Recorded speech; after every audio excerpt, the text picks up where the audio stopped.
This is the sagittal section of the head and neck. You can see it here. And let's concentrate first on this is the lateral wall of the nose or the nasal cavity. Let's see the bones. This is the nasal process of the frontal bone with the frontal air sinuses. Only a part of the nasal bone is visible here. Then behind the frontal bone we have the cribriform plate of the ethmoid, and this ethmoid bone also gives off this labyrinthine part, and that gives off the shelf-like superior and middle concha. Then we have posterior to that the body of the sphenoid containing the sphenoidal air sinuses. In front of that here is the ethmoidal air sinuses. Then we have the basisphenoid and the basiocciput. Beyond that we can see the arch of the atlas. This is the axis. Okay, this is the odontoid process of the axis. And if we follow further down, this is C3, 4, 5 and 6. And if we can see anteriorly, it is at the level of the lower border of the cricoid cartilage. This is the posterior lamina of the cricoid cartilage. Okay, now coming back to the nasal cavity. This is the hard palate. So this bone is the horizontal plate of the palatine bone. Here we'll have another part of the sphenoid, which is the medial pterygoid plate. Okay, now this is the palatine process of the maxilla. So now this whole cavity has been covered by mucous membrane. We can see one more curved bone which has been covered by mucous membrane. This is the inferior nasal concha, which is a separate bone, and once these have been covered by the mucous membrane, the concha produces spaces in underneath them which are known as the meatus. So this is the inferior meatus, this is the middle meatus, this is the superior meatus. Then what features we will have here is the opening of the nasolacrimal duct in the anterior part of the inferior meatus. Okay. Then the middle meatus has the feature called the bulla ethmoidale. The bulla ethmoidale, into it opens the maxillary air sinus. Below that is the hiatus semilunaris. The bulla ethmoidale gives the opening of the middle ethmoidal air sinuses, and below that is the hiatus semilunaris. This hiatus is for the opening of the maxillary air sinuses that are lying beyond this. Then in the anterior part, anterior and above, it is followed. Here we have the infundibulum, which is the ethmoidal infundibulum, and here opens the anterior ethmoidal air sinuses, and at its summit opens the frontal air sinuses through the frontonasal duct. Then under cover of this concha, this is the superior concha and a middle nasal concha, and this cover part underneath it is the superior meatus, and it receives the opening of the posterior ethmoidal air sinuses. Now as we go above this, if we join it, it's broken out here. This space is known as the sphenoethmoidal recess, and this part may present with the supreme concha, and into this recess opens the sphenoidal air sinuses. Okay, now if you follow, see, this is the anterior nares, as we enter, there is this mucocutaneous place. This is the vestibule, and the mucocutaneous junction is marked by a ridge called the Lyman nasal. As we follow backwards, there is a depressed area. This is the atrium, and again here towards the middle meatus and atrium there is another ridge which is known as the agar nasal. Now the nasal cavity is only up to this posterior limit, which is known as the posterior nasal aperture, just beyond the nasal concha, or also called the choana, beyond which it is the starting of the pharynx or the nasopharynx. So we can see here the nasopharynx is continuous anteriorly with the nasal cavity, and the pharynx basically starts from the base of the brain up to the lower border of the cricoid cartilage. Alright, this is the posterior lamina of the cricoid cartilage. Now the nasopharynx starts from the anteriorly from the posterior nasal aperture or the choana, and above from the base of the skull up to the soft palate. See, this is the hard palate, this is the soft palate, this is the uvula. So this is the extent of the nasopharynx, and here it communicates with the oropharynx via this nasopharyngeal isthmus. The oropharynx is from the soft palate up to the upper border of the epiglottis. This is the epiglottis. The half of the epiglottis we can see here. So after that, from the epiglottis to the lower border of the cricoid cartilage is the laryngopharynx, and the laryngopharynx can communicate freely anteriorly with the larynx via the laryngeal inlet. This is the laryngeal inlet. So the nasopharynx, the lateral wall of the nasopharynx, if we note, okay, the lateral wall of the nasopharynx, you can see presents an opening here. This is known as the pharyngeal end of the opening of the auditory tube. Alright, and it is 1.25 centimeter behind the inferior nasal concha. Then this is guarded superiorly and posteriorly by an elevation called the tubal elevation, and under cover of this mucous membrane we have the tubal tonsil. Anteriorly and posteriorly of this opening we have two arches. The anterior one is the salpingo-palatine arch, which contains the levator veli palatini, and posteriorly we have the salpingo-pharyngeal arch, which contains the salpingo-pharyngeus muscle.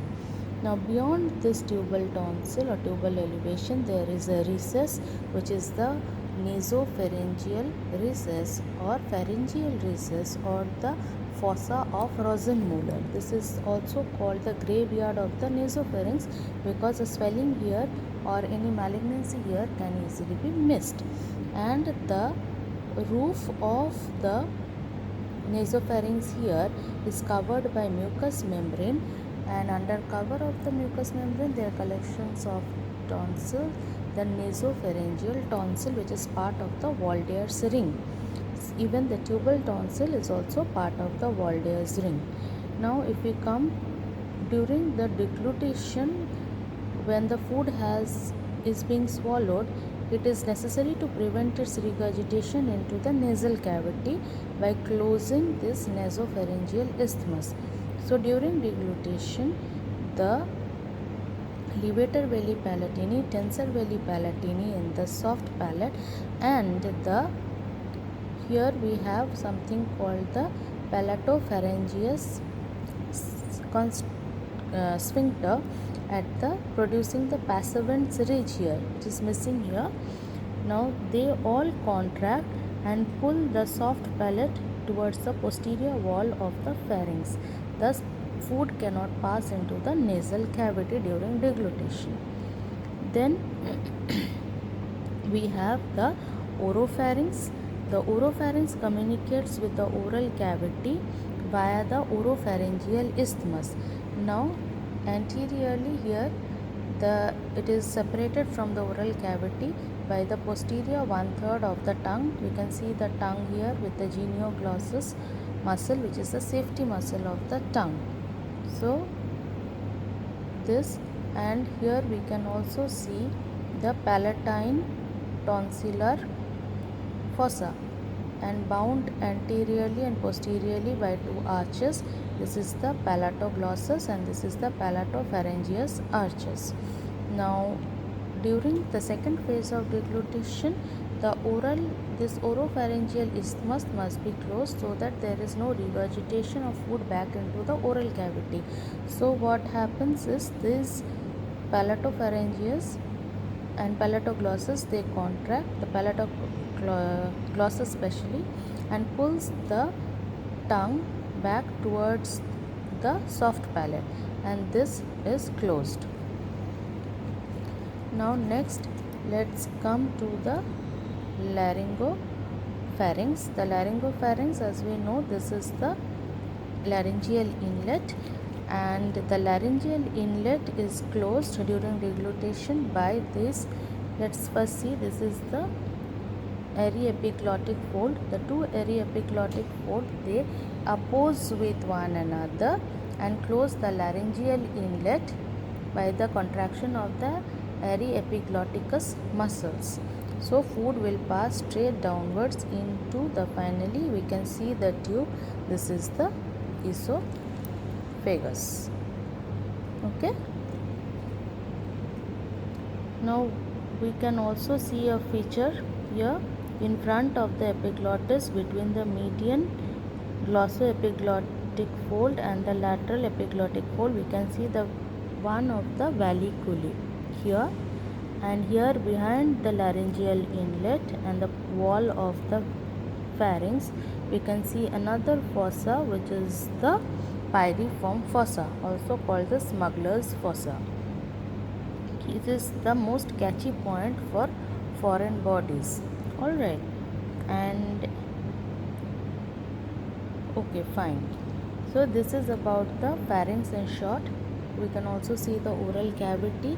This is the palate, hard palate, soft palate, uvula. This is the tongue. This is the genioglossus muscle. This is the mandible. This muscle is the geniohyoid muscle. This is the mylohyoid muscle. Now let's see. Here we had in the posterior 1/3 of the tongue, we had the lingual tonsil. Here the palatine tonsil in the tonsillar fossa, the tubal tonsil, and this is the nasopharyngeal tonsil. This is 1/2 of the Waldeyer's ring. And to mention, when this nasopharyngeal tonsil is excessively enlarged in children, it is called the adenoids, which gives a very typical adenoid facies, because the child has a blocked nose. This choana is blocked and the child becomes a mouth breather. So the child has a high arched palate with crowding of teeth here and a pinched nose. Okay. Now we can also see 1/2 of the larynx here, from the laryngeal inlet up to the lower border of the cricoid cartilage, below which it is continued as the trachea. We can see the cut ends of the tracheal cartilages. Now this is the epiglottis. Here we have the arytenoid cartilage, and within this aryepiglottic fold we have the cuneiform and the corniculate cartilages. Then anteriorly we can see the thyroid angle, and just below that we see the anterior lamina of the cricoid cartilage, and this is the posterior lamina of the cricoid cartilage. The cricoid cartilage is the only complete cartilaginous ring in the larynx. So this is the sagittal section of the larynx, and this part above the vestibular fold is the vestibule, and this fold is the vocal fold. The vestibular fold is formed by the thickening of the quadrate lamina membrane, lower border of it, and then the vestibular ligament is covered by the mucous fold forming the vestibular fold, and the cricovocal membrane, its upper border, is thickened to form the vocal cord, which is the true vocal cord basically, and it's covered by mucous membrane forming the vocal fold. The space between these two, you can see a slit like space. This is the sinus of the larynx, and through here we have a saccule going upward and laterally. These are the oil cans of the larynx that have numerous mucous glands to lubricate the vocal folds. Okay, now the posterior, this is the posterior wall of the pharynx. Now if we see, this is the vertebra, these are all the vertebrae, and anteriorly it is covered by the prevertebral fascia. And now here this is the wall of the pharynx. Posteriorly it is covered by the buccopharyngeal fascia, which continues anteriorly as the cover of the buccinator muscle. Then we have before that the layer of the constrictor muscles, that is covered anteriorly by the pharyngobasilar fascia, and in front of that it is covered by the mucous membrane. This is the sagittal section of the head and neck. This is the cranial cavity. This is the falx cerebri, fold of dura mater, and we can see the non-existent space of the epidural space. This is the falx cerebri. This is the tentorium cerebelli falx cerebri.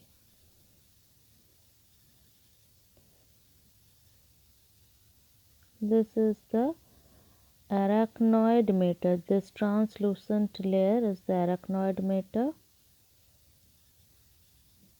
The pia mater is intimately related to the brain, and it goes right into the sulci.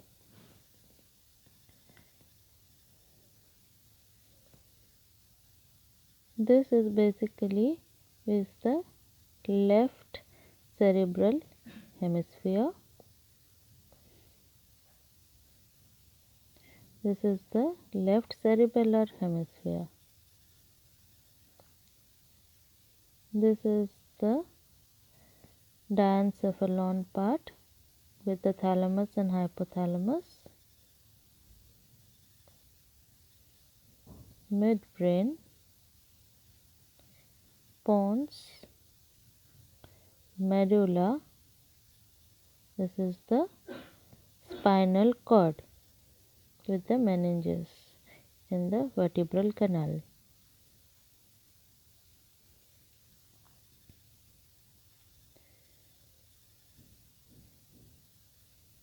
This is the frontal pole. This is the occipital pole of the cerebral hemisphere. This is the corpus callosum. These are the commissural fibers constituting the corpus callosum. This is the rostrum, genu, body, and splenium. Now this is the sulcus that separates the corpus callosum from the gyrus above. This is the cingulate gyrus, and the sulcus is the callosal sulcus. This is the cingulate sulcus.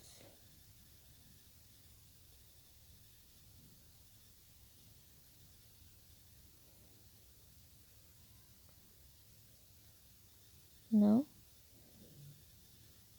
this is the parieto-occipital sulcus.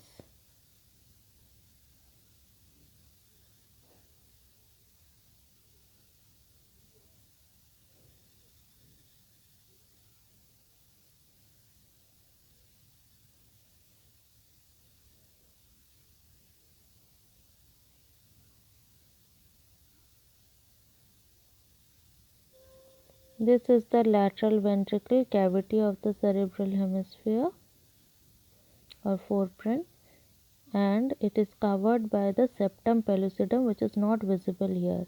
Lateral ventricle communicates with the third ventricle by the foramen of Monro, which is situated here. Now, the diencephalon is made up of the thalamus, and the thalamus is connected to the other thalamus by the interthalamic connections. This is the region of the third ventricle. And the third ventricle communicates with the fourth ventricle. This is the fourth ventricle via the aqueduct of Sylvius or the cerebral aqueduct.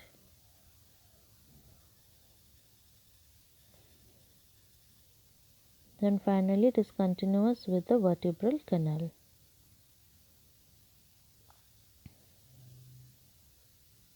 This is the midbrain. Okay. And there are two swellings behind, we can see these are the superior and in the inferior colliculi. Behind the tectum part is missing, and here we can see the great vein of Galen. There is also choroid plexus present here that produces the CSF.